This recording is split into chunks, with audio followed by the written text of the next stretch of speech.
शिवसेनेमध्ये बोलण्याचा अधिकार हा केवळ एकनाथ शिंदेजींना आहे असं काल परवा या राज्याचे मुख्यमंत्री देवेंद्र फडणवीसजी म्हणत होते।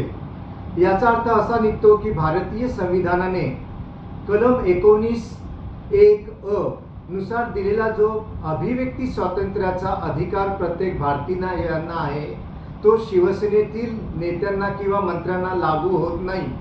इथे फक्त एकनाथ शिंदेजी यांनीच बोलायचं आणि त्यालाच मी महत्त्व देतो असं फडणवीस सांगत होते। तर मग बाकीच्या मंत्र्यांचं काय, पदाधिकाऱ्यांचं काय, प्रवक्त्यांचं काय हा प्रश्न मला पडलेला आहे। बाकीच्यांना कसलाच अधिकार नाही असं फडणवीस म्हणत आहे। फडणवीस यांचा घटनेवर विश्वास नाही का? त्यांनी शिवसेनेमध्ये कोणी बोलायचं आणि कोणी नाही, कुणाच्या बोलण्याला महत्त्व द्यायचं हे सगळे अधिकार स्वतःकडे ठेवलेले आहेत का?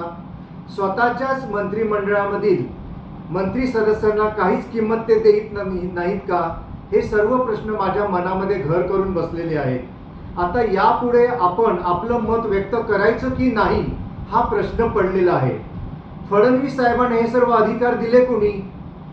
शिवसेनेमध्ये कोणी बोलायचं आणि कोणी नाही हे देवेंद्र फडणवीसजी ठरवणार की एकनाथ शिंदे साहेब ठरवणार हा प्रश्न सध्या मला सतत पडलेला आहे आणि म्हणून मी हे आज आपणासमोर मांडत आहे।